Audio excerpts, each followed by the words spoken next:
Tennis player Radhika Yadav के murder case पे अभी तक कई थ्योरी सामने आई हैं। क्या है हत्या की असली वजह? लेकिन अब उनकी बेस्ट फ्रेंड राधिका यादव की जो हिमांशिका सिंह राजपूत है वो कैमरे के सामने आई हैं और उन्होंने क्या कुछ बताया है।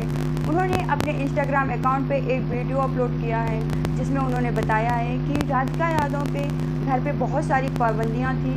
यहाँ तक वीडियो कॉल पे अगर किसी से बात कर रहे हो तो स्क्रीन दिखानी पड़ती थी घर वालों को। उसको अपने घर वालों से कोई प्रॉब्लम नहीं थी, लेकिन पाबंदियों से जो उसकी पाबंदियाँ लगी थी उससे प्रॉब्लम थी। वो कहीं जाना चाहती थी। तो जानते हैं हिमांशिका सिंह यादव ने अपने वीडियो पे क्या कुछ बोला है, क्या कुछ बताया है। इसके साथ ही एक उनका जो कोच है टेनिस का, उसकी पुरानी चैट सामने आई है जिसमें राधिका सिंह ये बोल रही हैं कि मैं कुछ दिनों के लिए घर से बाहर जाना चाहती हूँ, कहीं भी, देश विदेश, नवंबर दिसंबर, अक्टूबर नवंबर दिसंबर, किसी भी महीने तक मैं बस घर से बाहर जाना चाहती हूँ, क्योंकि घर में बहुत सारी पाबंदियाँ थी, रोक टोक थी। इसी विषय पे हिमांशिका सिंह यादव ने क्या बताया है, कैसी थी राधिका, क्या था उसका सच, क्यों मारा गया।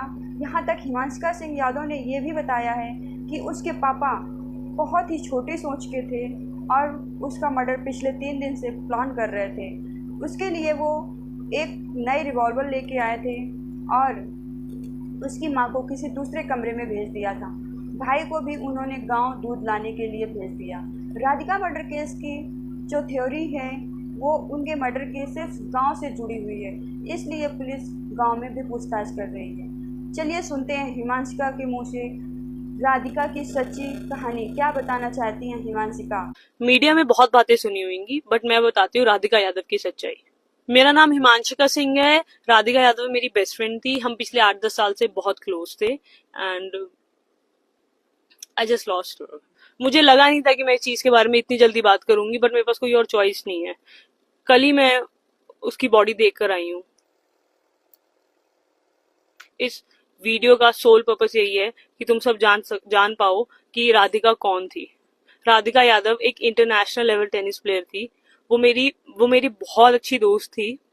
वो बहुत ज्यादा काइंड सोल थी। वो बहुत स्वीट थी, बहुत ज्यादा इनोसेंट थी एंड वो पिछले 18 साल से टेनिस परस्यू कर रही थी। उसको फोटोज क्लिक करवाना और वीडियोस वगैरह बनाना बहुत ज्यादा पसंद था। वो जो एक कमर्शियल वीडियो उसकी चल रही है वो एक बस नॉर्मल म्यूजिक वीडियो थी जो उसने आई गेस 1-1.5 साल पहले शूट करी थी एंड उसके खुद के फादर ने उसे ड्रॉप करा था। उसके अलावा भी उसके काफी ज्यादा शूट्स थे एंड धीरे धीरे करके वो सब चीजें बंद हो गई बिकॉज उसके पेरेंट्स बहुत ज्यादा वो बहुत ज्यादा ऐसे थे कि लोग क्या कहेंगे। उनके पास हमेशा से ही सोसाइटल प्रेशर बहुत ज्यादा था और वो हमेशा से ही ऑर्थोडॉक्स थे। मतलब वो रोका टोकी हर चीज में रहती थी। मतलब मैं और राधिका, हमने I think we started playing in back 2012 या 13 में। हम साथ में ट्रैवल भी करते थे। हमने आपस में भी बहुत सारे मैचेस खेले हैं। तो मतलब मैंने उसे देखा नहीं है कि किसी से ज्यादा बात करते हुए। हमेशा देखा है कि वो अपने पेरेंट्स के साथ ही रहती है एंड लव जिहाद के बारे में बात हो रही है। आपके पास किसी के पास कुछ प्रूफ क्यों नहीं है? लव जिहाद, वो किसी से बात भी नहीं करती थी। उसके घर पे इतनी ज्यादा रिस्ट्रिक्शंस थी, बट वो बहुत टाइम से ना अपने घर पे सफर कर रही थी। बहुत ज्यादा उसको ना घर पे बहुत ज्यादा घुटन महसूस होती थी, क्योंकि ऐसे कौन ही रहना चाहेगा यार, हर चीज का एक्सप्लेन करते रहना कि क्यों कर रहे हैं, क्या कर रहे हैं, किससे बात कर रहे हो। आई रिमेम्बर वीडियो कॉल्स पे भी उसको दिखाना पड़ता था कि अभी देखो हिमांशिका से मेरी बात हो रही है। मैं उसके घर पे भी विजिट करती थी तो उसकी एकेडमी उसके घर से हार्डली 50 मीटर्स दूर थी, बट फिर भी उसको घर पे आने का एक टाइम था कि इससे लेट नहीं हो सकते हैं। 50 मिनट इतना है कि आप घर से उसकी एकेडमी देख सकते हो जहाँ पे उसने कोचिंग स्टार्ट करी थी। एज अ कोच वो बहुत अच्छी थी। उसके सारे राधिका मर्डर केस पे एक और नाम बार बार सामने आ रहा है, इनामुल हक का, जो 1.5 साल पहले एक इनामुल हक का एल्बम शूट हुआ था जिसमें राधिका और इनामुल हक एक्टर के तौर पे शूट किया था, काम किया था। इनामुल हक का क्या कहना है इसके बारे में, राधिका के बारे में? क्या कब से जानते थे वो, क्या थी उनकी पहली मुलाकात, आखिरी मुलाकात, अब क्या अभी भी उनकी और राधिका की बातचीत होती थी या नहीं, क्या प्रॉब्लम थी उनके पिता को या नहीं, ये सारी बातें उनके द्वारा, इनामुल हक के द्वारा हम सुनते हैं इस वीडियो में। तो चलिए इनामुल हक के द्वारा जानते हैं क्या बोल रहे हैं वो अपनी और राधिका की दोस्ती पर। क्या वो दोस्त थे या इससे ज़्यादा थे, सब उन्हीं से जानते मैं उनसे फर्स्ट टाइम मिला था टेनिस प्रीमियर लीग में, जो दिल्ली में हुआ था। उसके बाद मैं उनसे मिला था म्यूज़िक वीडियो में, जो मैंने म्यूज़िक वीडियो शूट किया। फिर मेरी कभी मुलाकात नहीं हुई। वो मेरे लिए सिर्फ एक एक्ट्रेस है और एक्ट्रेस थी, और ऐसे मैंने बहुत काम किया है और भी कई सारी एक्ट्रेसेस के साथ। सेम अगर न्यूज़ मुझे कोई कोई कहीं से भी आएगी तो मैं यही सोचूंगा कि ये क्या हुआ, क्योंकि मैं उनको जानता ही नहीं। मैं उनको जानता हूँ, उनकी पूरे बैकग्राउंड को, फैमिली को नहीं जानता। वो सिर्फ आए थे, शूट किया और चले गए। तो टेनिस प्रीमियर लीग आप देखने गए थे, तो वहां कैसे मुलाकात हुई थी आप दोनों की? मेरी उनसे वहां भी मुलाकात नहीं हुई थी। वो कैसे हुआ कि पंजाब टाइगर थे, तापसी पन्नू को फाउंडर थे और रविंदर सिंह सर ओनर थे। मैं वहाँ क्रिएटिव हेड था उस कंपनी में। हम लोग शूट करने गए थे फॉर सोशल मीडिया। हमारी पंजाब टाइगर टीम थी वहाँ। मेरी टीम शूट कर रही थी सब सारे प्लेयर्स को। तो मुझे बताया कि ये जो प्लेयर है इनका लुक काफ़ी अच्छा आ रहा है फ्रेम में, और ये एज एज एन एक्ट्रेस भी काम करना चाहती है। तो मैंने बोला कि कुछ होगा तो बताऊंगा। एंड फिर सोशल मीडिया पे कनेक्ट हो गए, क्योंकि जब भी कोई इवेंट करते हैं हम लोग, जब कुछ भी करते हैं कहीं से आते हैं, तो हम सोशल मीडिया पर कनेक्ट होते हैं। बहुत सारे फॉलोइंग आती है, जिसको हम जानते हैं उसको हम फॉलो बैक कर लेते हैं। सेम फॉलो बैक हुआ, नॉर्मली हाय हेलो हुआ कि पहचाना, हाँ पहचाना, सेम लाइक हाँ मैंने भी पहचाना। सेम गाना शूट करने की बारी आई 1 साल बाद, जिसको मैं as a singer, composer, lyrics writer कर रहा था। गाने का नाम था कारवा। एज एन एक्टर मैं नहीं कर रहा था, तो जीशान अहमद कर रहे थे। और उस टाइम कास्टिंग चल रही थी व्हाट्सएप ग्रुप में हमारी टीम की, किसको हम कास्ट करें।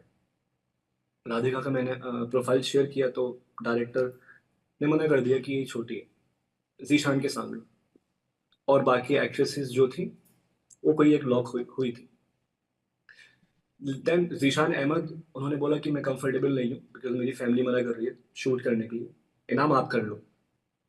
अब जो कास्ट हुई थी वो मुझसे बड़ी है एज में। तो अगेन हमने राधिका को लॉक कर दिया, क्योंकि हम लोग स्क्रीन पे सही दिखते हैं। और ये 1 दिन 2 दिन पहले फाइनल हुआ। हमने राधिका को बोला, राधिका को बताया भी कि ये कोई पेड प्रोजेक्ट नहीं है। हमने सिर्फ उनको एक गुड लक अमाउंट दिया था, जो कन्वेंस अमाउंट बोल सकते हैं। 4 से 5 घंटे हमने शूट किया नोएडा में, और उसके बाद मैं कभी नहीं मिला। और हमारी पर्सनल लेवल पे इतनी भी बातचीत नहीं थी कि शूट के बाद हाय हेलो या बाय कुछ भी हुआ हो। सारे सीन डन हुए, वो चले गए, मैं चला गया, क्योंकि ये मेरे लिए नॉर्मल है। मैं ऐसे शूट करता आया हूँ इंडस्ट्री में, मैंने बहुत काम किया है और आगे भी करूँगा। लेकिन ये मेरे लिए बिल्कुल अनएक्सपेक्टेड है जो हो रहा है, और इसको हिंदू मुस्लिम का एंगल भी दिया जा रहा है, क्योंकि मैं सोच नहीं पा रहा हूँ कि मेरा कोई लेना देना नहीं है ऐसे। इन फ्यूचर अगेन किसी का ऐसे मर्डर हो जाए जो मेरे साथ काम कर चुकी है, तो अगेन मुझ पे बात आएगी या क्या नहीं है। बट राधिका का सोशल मीडिया है नहीं इंस्टा पर अभी कहीं भी, तो वो एक फुटेज मेरे गाने की पड़ी हुई है यूट्यूब पर, इसीलिए वो हाईलाइट ज़्यादा हो रही है। बस इतना ही है। उसके बाद मेरी ऐसी कोई बातचीत नहीं, कोई पर्सनल रिलेशन नहीं, कोई दोस्ती दोस्ती भी नहीं, कुछ नहीं। तो शूटिंग ये कब हुई थी आपकी इस गाने की? 1 डेढ़ साल पहले। 1 डेढ़ साल पहले। तो कहाँ चली, के तक चली थी? और 4 से 5 घंटे शूट चला था। अच्छा। नोएडा में हमने शूट किया था। हम्म। 11 बजे से लेके आई थिंक 5-6 बजे तक शाम को। एक ही दिन हुआ था शूट? एक ही दिन। तो शूटिंग दौरान राधिका की फैमिली में से कोई आया था, फादर, मदर, या फिर अकेली राधिका फैमिली? की, हाँ हाँ, राधिका की मदर साथ में आई थी। एंड राधिका ने मुझे सेट पर ये भी बोला था कि उनके फादर को ये गाना बहुत अच्छा लगा। तो इसका मतलब वो अपने फादर की भी परमिशन लेके आई थी। फैमिली उनको गाना अवेयर थी बहुत मतलब आपको हाँ कि बिल्कुल। वो शूटिंग करने जा क्योंकि क्योंकि वहाँ पर 1 to 1 राधिका और मैं नहीं थे। राधिका की पूरी फैमिली को पता था, मेरे पास बड़ी टीम थी, डायरेक्टर, प्रोडक्शन हेड। तो ये एक तरह से हम बोल सकते हैं कि एक प्रोफेशनल कनेक्शन था राधिका के साथ में। तो ये कहना है इनामुल हक का।